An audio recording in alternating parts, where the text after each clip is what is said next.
반갑습니다. 불법방송 자승자박 시작하겠습니다. 최근 코로나19 바이러스 감염증이 다시 재유행을 하면서 사회적 거리두기가 2단계 플러스 알파로 진행되고 있습니다. 물론 수도권과 서울 지역 그리고 몇몇 지역에 한정되어 있긴 하지만 전국적으로 확진자들이 발생하는 상황이어서 여러 가지 방역 문제가 연일 기사화되고 있죠. 저희도 그래서 오늘 마스크 쓴 채로 일단 시작을 하고요. 손소독이나 여러 가지 조치를 취하고 진행하는 만큼 마스크는 편하게 벗고 시작하도록 하겠습니다. 오늘 주제는 최근 가장 조계종 단 안에서도 그렇고 사회적으로도 그렇습니다. 서희연 전 총무원장이 대종사에 등극하는 참 상상도 못했던 일이 벌어졌습니다. 이 문제에 대해서 오늘 이야기를 나눠보도록 하겠습니다. 제 좌측에 김경호 지식정보 플랫폼 운판 대표님 나와 계시고요. 오른쪽에 김영국 연경불교정책연구소 소장님, 그리고 신앙림 미디어타파 전문위원님 계십니다. 동화사 부방장 됐다는 이야기가 있는데 맞아요? 네, 대종사 원로회의에서 65차 원로회의죠. 26일인가요? 26차 원로회의에서 이제 대종사에 품수하기로 결의를 했고요. 이제 내년 1월에 종정 10년 할애식 겸 대종사 품서식이 아마 동화사에서 열릴 것 같은데 그때 공식적인 대종사 법기에 오르게 되죠. 이 원로회의 통과됐다는 얘기가 나오고 바로 동화사 부방장으로서 서희연 전 총무원장이 회자되고 있는 그런 상황입니다. 물론 이게 공식적으로 부방장이라고 발표된 건 아니고 없습니다.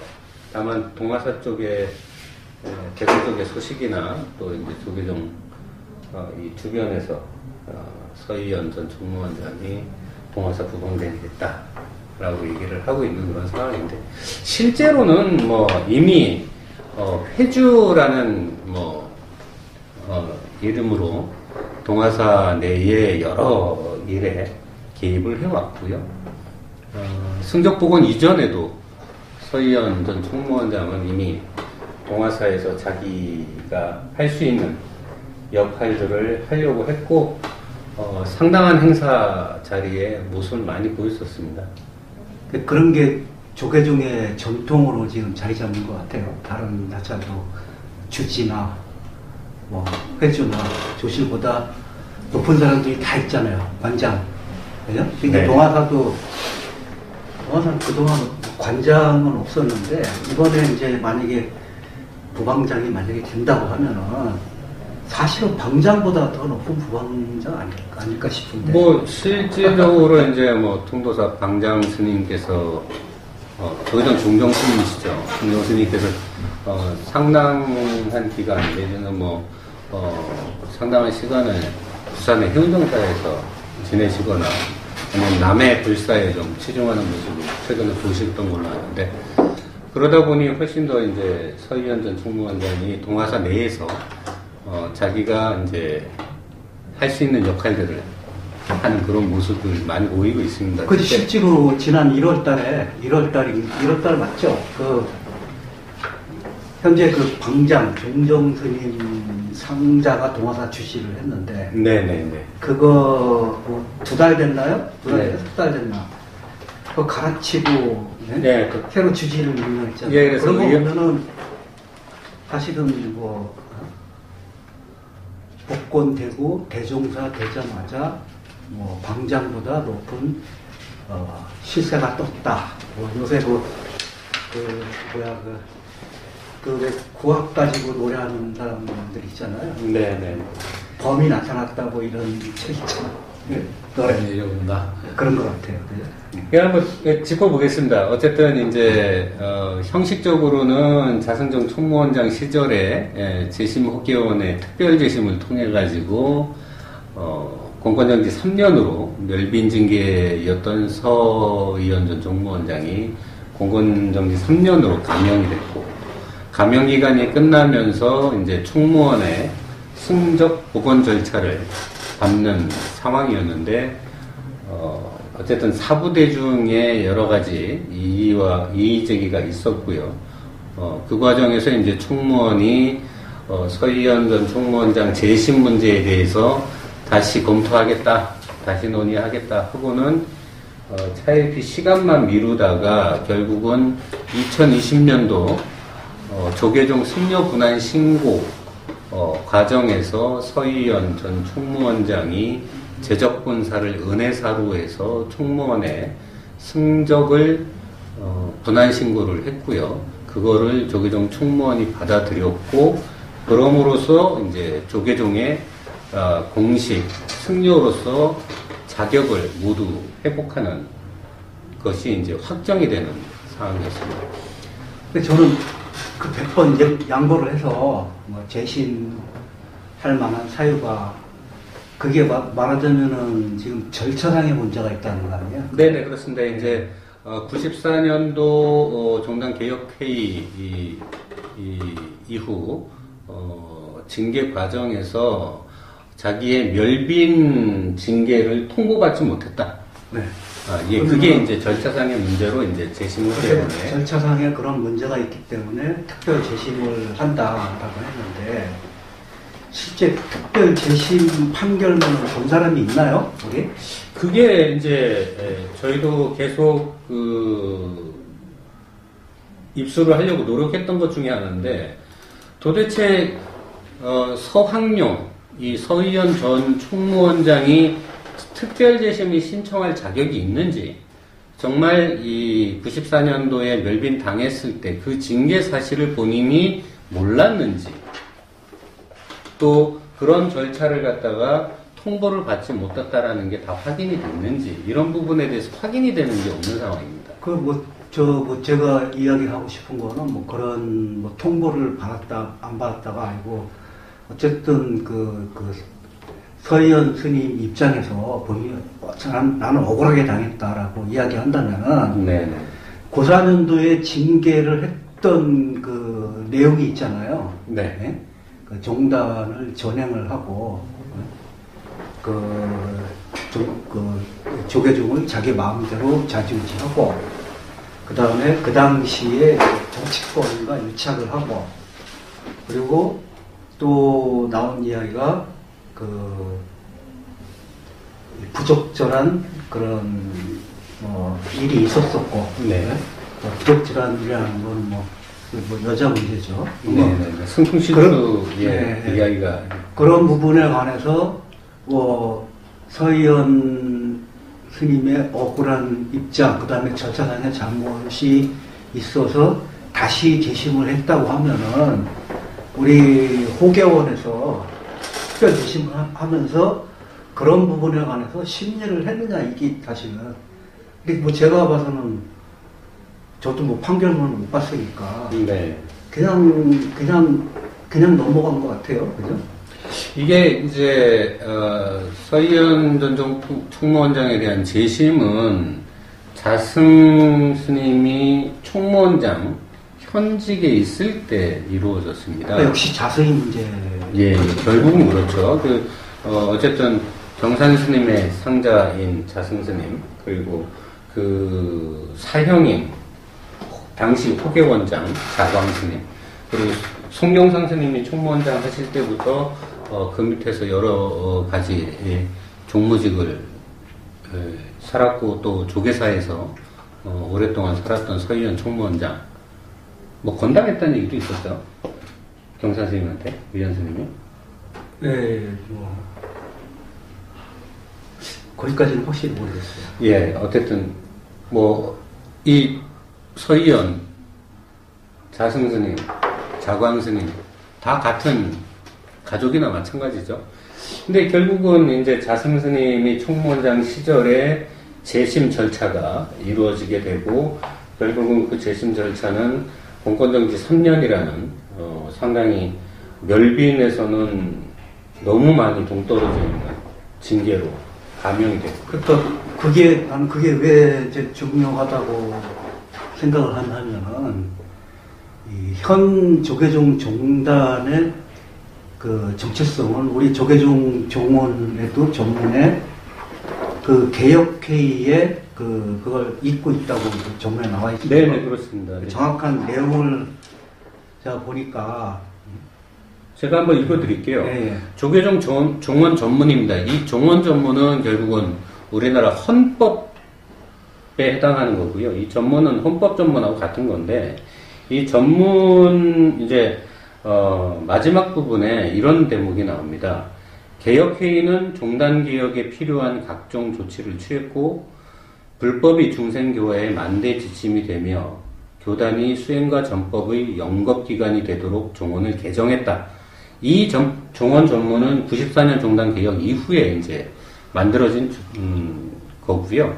그 얘기는 94년 종단개혁 그 시점과 그 이전과 그 이후를 완전히 다른 조계종의 어떤 새로운 모습으로 새로운 제도와 새로운 운영 이런 것을 다 갖췄다라는 의미를 뜻하거든요. 그 바로 앞에 보면은 종단 개혁에 대한 종도들의 여망에 부응하여 개혁회의가 출범하게 되었다 이렇게 나오잖아요. 네, 그렇습니다. 네.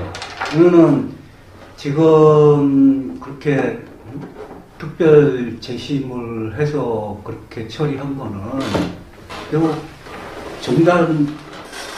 종도들의 여망에 부응하지 못한 종단적 행위가 아니냐.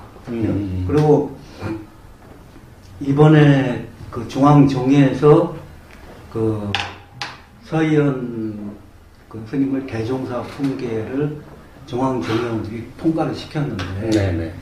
이 중앙정회원들도 사실은 개혁회의를 이끌고 있는 정회원들 아니에요. 그리고 본인들이 중앙정회원이 됐을 때 종원종법을 준수하겠다고 선서를 하잖아요. 네, 그렇습니다. 그러면 이 사람들은 그 대종사 풍계를 만장일치로 동의했다고 그러더라고요. 네. 하면서 이 종도들의 개혁의 열망에 부응하지도 않고, 그 다음에 우리 현 대한불교 조계종의 종단의 정체성을 부정하는 종원종법 위반 행위를 한 거 아니에요?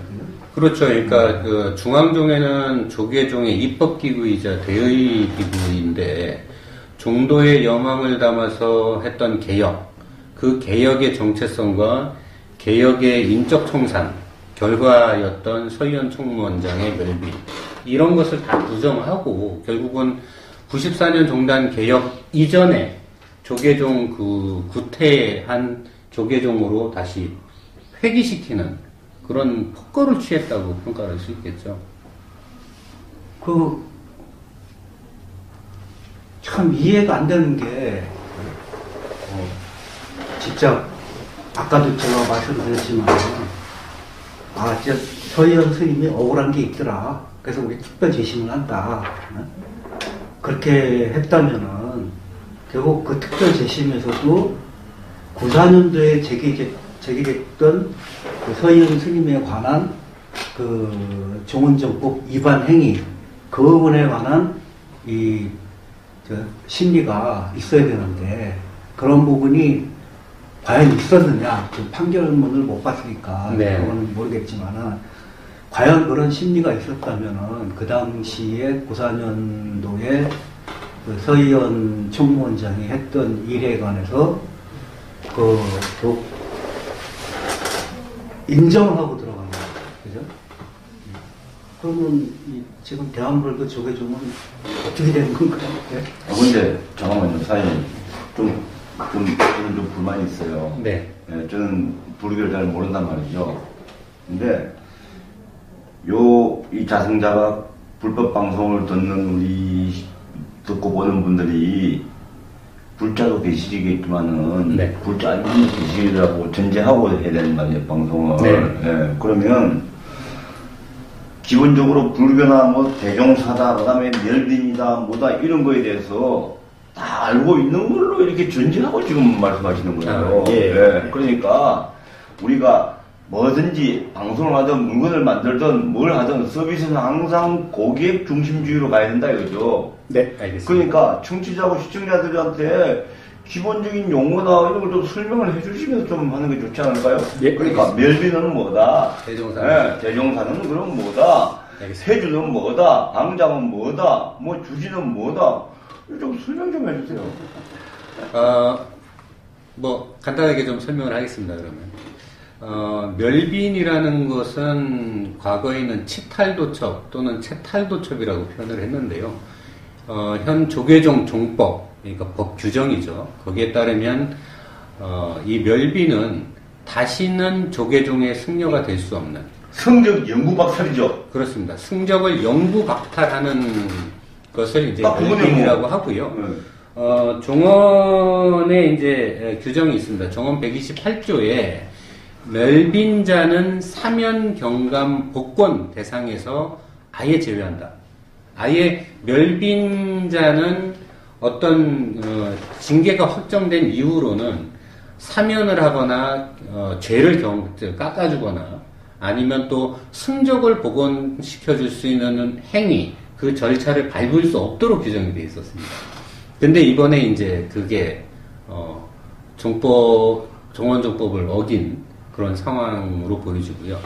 대종사라는 건 뭐냐면은 이제 조계종이 이제 법계 제도를 만들게 되는데요.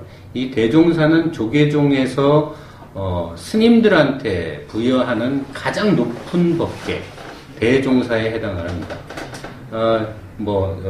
종사, 종덕, 종사, 대종사 이런 식으로 이제 법계가 주어지는데요. 대종사 이상의 법계가 없습니다. 그러니까 대종사 법계는 조계종의 최고의 최상층의 법계에 해당합니다.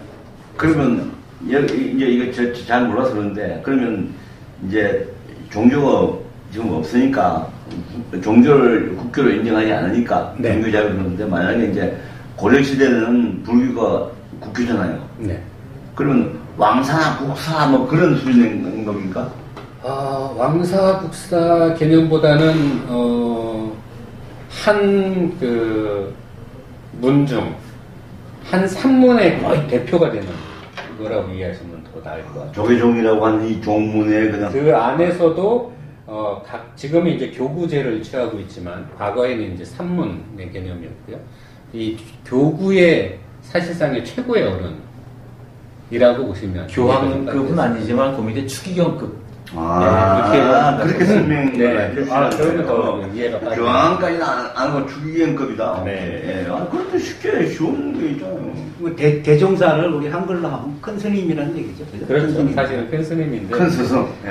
현재 이제 조계종의 법규로 보면 대종사는 원로위원이 될 수가 있습니다. 예.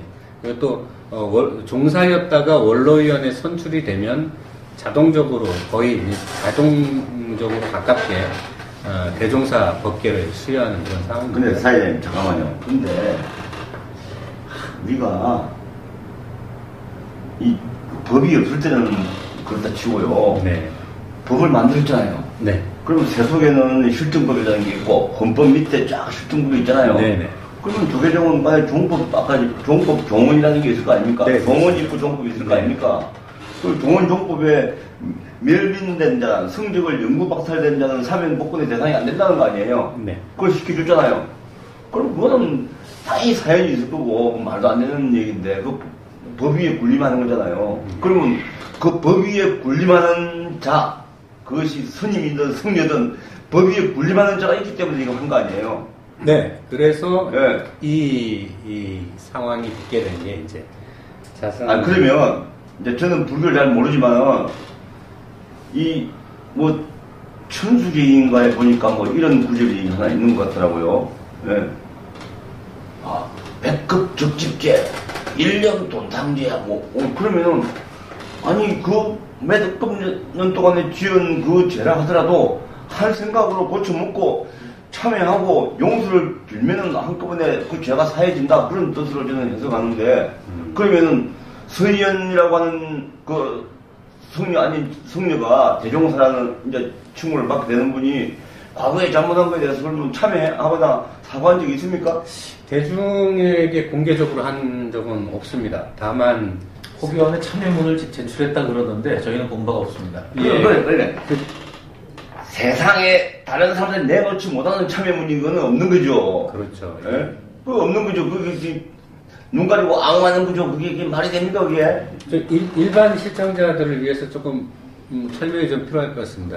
94년 종단 개혁이 뭐였고 서희연 총무원장이 왜 멸빈, 소위 말하는 승적을 완전히 박탈당하는 이런 징계를 받았는지 저희 김경호 대표님 설명을 조금 94년도는 서희연 총무원장이 이미 8년 동안 총무원장 임기를 했습니다. 1986년부터 총무원장을 했거든요. 그리고 나서 2번을 갖다가 풀로 했는데 세 번째 하려고 도전을 한 겁니다. 근데 당시 정원 규정에 중임할 수 없다라고 되어 있는데 그걸 갖다 일반 대중들은 거듭해서 할 수 없다. 그러니까 이제 재임으로 끝이다라고 했는데 본인은 더 할 수 있다라고 이제 주장을 하면서 그 3선 총무원장에 출마를 했던 거죠. 근데 당시에 선거는 중임만 할 수 있다는 거죠. 예. 네네. 그래서 총무원장을 중앙종에서 뽑았습니다.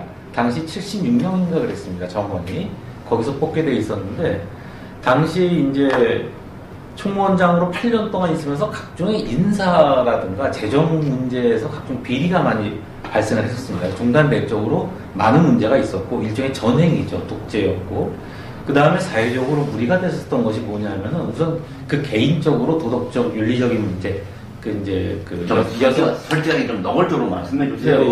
여성 문제입니다. 예, 네. 여성 문제와 자녀 문제가 불거졌었고요.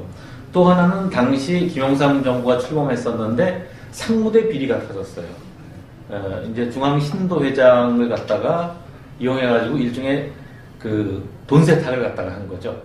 예, 상무대 비리에서 만들어진 비자금을 갖다가 당시 정관계의 요로에 여기저기 매겼다. 이제 이 얘기가 이제 그 언론을 통해서 드러나게 되면서 서희연 총무원장이 이제 여기에 대해서 책임져야 된다. 이런 얘기가 있었습니다. 근데 이제 이런 비난 여론을 갖다가 묵살하고 3선을 갖다가 강행을 했죠. 그래서 이제 그 여러 승가 단체라든가 제가 신도들이 모여가지고 그 3선 저지를 위한 이 단체를 만들고 싸웠습니다. 근데 이 조계사에서 농성을 하고 있었는데 서희연 측이 동원한 깡패들이 쳐들어와가지고 괴산을 시켜요. 좁혀가지고 한 100여 명이 다칩니다. 예. 그리고 여기서 이때 공권력, 경찰 병력들까지 서희연을 갖다 비호를 해요. 그래서 이 문제가 사회 여론으로 되면서 됐는데 또 뭐가 터지냐 하면은 서희연 측에서 당시 동원한 깡패들이 호텔비를 갖다가 대납한 기록이 나옵니다. 그 조계종 바람 밑에 그 호텔 하나 있었어요. 근데 이제 제가 그 전에 다니던 그 신문사가 바로 그 조계종 바로 옆에 있어요. 그래서 지나다니면서 막 철조망 쳐놓고 막 경찰 동원해가지고 뭐 싸우고 다 봤어요. 예. 좋은 거 보셨네요. 저도 못 봤습니다. 다 봤어요, 그때. 난리 났죠. 완전히 이게 무슨, 이게 종교의 절이야, 무슨, 완전히 불질러 뿌려야 되는 거지, 사실. 그래가지고 그 4월 30일 날 3선에 성공해요. 종회에서 그 총무원장으로 선출됩니다. 그러니까 이제 도저히 그 정상적인 절차로는 서희연을 몰아낼 수가 없게 되니까 이때 승려대회를 갖다가 선언을 합니다. 당시 그 원로회의 부의장이었던 해암 스님께서 승려대회를 갖다가 얘기를 하고 그래서 그 날짜를 잡고 승려들이 결국에는 한 2,500명 그 다음에 제가 신도까지 하면 거의 1만 명에 육박하는 대중들이 조계사에 운집을 해가지고 서희연 총무원장을 갖다 몰아내는 작업을 하게 되죠. 끝까지 버티고 뭐 별짓을 다 하고 정치권에도 끈도 대보고 깡패들도 동원하고 별짓을 다 했는데 결국에는 안 됐습니다.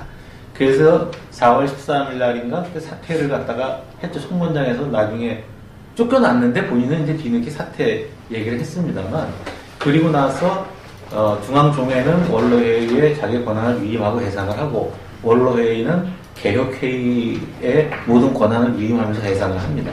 그래서 종단이 상권의 모든 것을 조계종 개혁회의라는 것을 통해서 하게 되는데 여기서 이제 종헌과 종법들의 재개정 작업을 하게 됩니다. 한 7개월 동안 하게 되거든요. 그러면서 여기서 이제 그 징계 절차를 갖다 밟게 되는데 이때에 서희연 전 총무원장이 종단을 갖다가 어지럽게 하고 그 개인이 여러 가지 범계 행위, 계율을 어긴 행위들, 그 다음에 폭력배를 동원한 그런 폭력에 대한 책임들, 아무튼 온갖 범죄에 대한 그 죄를 물어가지고 결국에 멸빈에 처합니다. 그런데 이제 이 과정에 대해서 뒤늦게 이제 이의 제기를 한 거죠. 사실 이의 제기도 웃긴 얘기예요. 멸빈자는 이의 제기를 할 자격 자체가 없습니다. 그렇죠. 우리 법률용어로 당사자 적격이라고 얘기를 하죠. 이 사람이 그 종단법에다가 내 그 처분에 대해서 문제 있다라고 제기할 만한 자격 자체가 아예 존재하지 않는 사람입니다. 그런데 그걸 받아들였다는 자체가 종단 종법상의 어떤 혼란을 얘기하는 거죠. 사실 이제 서희연 전 총무원장을 멸빈에서 풀어주기 위한 작업들이 여러 차례 있었습니다. 과거 보면 법장 스님이 총무원장 하실 당시에도 종헌을 개정을 해서 멸빈자도 사면 경감 복권을 할 수 있게끔 길을 열려고 했었다가 당시 종회의원 81명 중에 종헌 개정 개헌이 가능한 수인 54표를 넘지 못하고 한 표 차로 넘지 못하고 53표가 나온 바람에 종헌 개정이 불발된 적이 있고 이후에도 계속 여러 차례 종헌 개정을 통해서 서희연 전 총무원장을 복권시키기 위한 작업을 한 적은 있습니다. 그런데 왜 종헌 개정을 통해서 복권을 시키려고 했냐면 당시까지도 스님들이 종헌 128조 이 조항 때문에 멸빈자는 사면경감 복권을 할 수 없다라는 것을 분명히 알고 있었습니다. 그래서 종헌을 개정을 해서 복권을 하는 작업을 해야 정당하다라고 판단을 한 거죠. 그래서 계속 종헌 개정 시도를 했지만 계속 실패를 했고요. 자승 전 총무원장 시절에도 종헌 개정 시도한 적이 있습니다. 결국은 종헌 개정에 실패를 하니까 꼼수를 쓰기 시작을 한 거죠. 뭐 절차상의 이유, 뭐 징계 결정을 갖다가 통보받지 못했다는 이런 걸로 지금 알고 있는데 그런 절차상의 문제를 제기를 하면서 호계원에 재심을 청구하는 상황을 빚은 거죠. 근데 이게 종헌용법에도 사실 정확하게 맞다라고 하기 어려운 상황이에요. 아니 근데 자꾸요 사회자께서는 자꾸 과거에 왜 그런 멸빈을 당했는지 그게 대해서 우리 지금 청취자들이나 시청자들은 잘 몰라요. 그러니까 그러니까 자꾸 그 본질을 먼저 말씀하세요. 그러니까 아까 우리 김경호 이사장님 말씀하시는 거 보니까 숨겨놓은 마누라하고 딸이 있었다는 거 아니에요? 네, 실제로 그 다음에 상무대에서 그 비자금을 조성해가지고 정황에 돈 뿌렸다는 거 아니에요? 네. 그 다음에 또 자기가 자기를 방어하는 과정에서 또 폭력배 동원했다는 거죠? 아니, 그걸 얘기를 해야죠. 양이 많아가지고. 그 양이 무지하게. 아니, 그러니까 지금. 예컨대 전두환이가, 그죠? 80년대 이제 4.13 호원 조치라는 걸 발표를 했을 때, 그때 서희연 총무원장이 구국의 결단이라고 또 지지하는 거. 당연히 했겠죠. 정치권에다가 줄을 대고요. 그 다음에 이제 여러 가지, 예컨대 동화사에다가 청동대부를 갖다 만듭니다. 네. 청동대부를 불사하는데 이것도 나중에 이제 상당 액수가 부풀린 액수고 여기서 많은 비자금을 만들어졌다는 얘기도 하고요. 그렇죠. 공사비 과다 계산. 네, 과다 계산이죠. 예. 그 다음에 이제 아까 말씀드렸던 어떤 상무대 비리 이런 문제가 나왔었고요. 그래서, 물론 이 상무대 비리는 이제 노태우 재판 과정에서 등장하게 된 겁니다. 조기현, 당시 중앙심도회장이었던 조기현으로부터, 서희연에게 이제 80억을 갖다 시주하게 했다. 뭐 이렇게 해서 시주금 갖다가 이제 둔갑을 시켰던 거죠. 뭐 많이 있습니다. 그런데 예컨대 이거는 그냥 법원 판결이에요. 서울 고등법원에서 나왔던 판결인데 여기서 이런 얘기를 합니다. 승리법상 비고는 구족계와 보살, 뭐 이건 앞에 얘기를 다 빼고 음란 행위를 금하는 대음계가 포함되어 있는데 그 당시 이 소송을 제기한 사람들이 가처분 신청을 제기할 당시 서학령은 대덕의 법계밖에 품수받지 못하였고 그래서 총무원장으로서의 여러 가지 자격이 하자가 있었고 그 다음에 또한 위 서학령에게는 소위 최 무슨 선 등과 내용 관계를 맺었다는 소문이 있었고 그 여자분 이름이 두 개가 등장합니까? 예. 그리고 그 중에서 한 분은 72년부터 약 4년간 내연 관계를 맺었다고 증언하였고 또 임명 무효 소송 사건에서 또 다른 분은 2명의 아이를 분만한 경력이 있다라고 진술하였던 취지로 증언하였고 그래서 쭉 나가서 그 아이들이 텔레비전에 비친 승복을 입은 서학용의 모습을 보고 아빠가 나왔다고 말했다는 취지로 증언하였다. 이게 이제 법원 판결문에 나옵니다. 그러니까 그 숨겨둔 처자식이 한두 명이 아니라는 거죠. 한 명이 아니라는 거네. 네, 한 명이 아니에요. 그에 따라 비구로서 지켜야 할 가장 중한 계율인 불사함계를 범한 승려는 징계 등의 절차를 거칠 것도 없이 바로 비구로서의 자격이 상실된다. 이게 이제 그 서울 고등법원에서 91년도 4월 4일 날 나온 판결문에 나온 내용입니다. 예. 근데 물론 이제 대법 판결은 여기 안 실려 있어요. 제가 가지고 있는 자료에는. 그래서 고등법원 판결인데 아무튼 이러한 그 굉장히 많은 문제들이 제기가 됐던 사람으로서 그리고 이제 제가 가지고 있는 이게 뭐냐면 불교개혁 관련 신문 자료입니다. 3월 23일부터 4월 19일까지 신문에 담긴 게 이만큼이거든요. 이게 전부 신문 자료 모음이에요. 여기 보면은 뭐 깡패들 동원해서 뭐 학인 스님들 조팬 이야기, 뭐 성무대 비리 그 자금이 어디로 흘러갔는지 해가지고 당시 신문들이 계속 뒤졌습니다. 그리고 불국사 주지 등 밤새는 조사 뭐냐면 폭력배 숙박비를 갖다가 결제한 사안이 또 이제 법정에서 드러나게 되고요. 언론이 추적을 했었죠. 이런 사안들이 있어서 사실 종단법 이전에 아니 총무원장을 지낸 분을 아무리 그래도 총무원장을 2번씩이나 한 분을 어떻게 멸빈시켜요? 그 말이 안 되잖아요. 멸빈에 대해서는 저는 이제 그 당시 기억회의 홍보과장을 했기 때문에 저는 당연하다고 생각하는 입장이고 아까 이제 종원 개정안으로서 그 종원 128조에 대해서 개정안이 나왔던 건 이겁니다. 뭐냐면 멸빈이라든가 하는 종단의 중징계가 이렇게 서희형같이 아주 그 중 같지 않은 중도를 털어내는 것으로 작용했던 것은 일부이고 사실은 정적에 대한 탄압의 수단으로 이용을 해왔던 거예요. 굉장히 악용이 되어왔다. 그러다 보니까 조계종사에 있어서 굉장히 많은 승려가 이 128조에 의해서 종단으로부터 내침을 당하는 겁니다. 그래서 종단이 아까 얘기했듯이 자비문중이고 그 다음에 그들에게 참회의 기회를 줘야 되는데 이 참회의 기회를 아예 원천적으로 박탈을 해버리고 그래 말하자면은 네. 군사 독재 시절에 그 좀 이용하는 것처럼 그렇게 그렇죠. 인혁당 사용 선고 같은 걸 갖다가 여기서 수시로 계속하고 있던 겁니다. 네. 그러니까 94년도에 이 종원 128조를 만들어 놓은 거는 어쨌든 서희연이 복권할 수 없도록 일단 길을 막아놨는데 그 이후에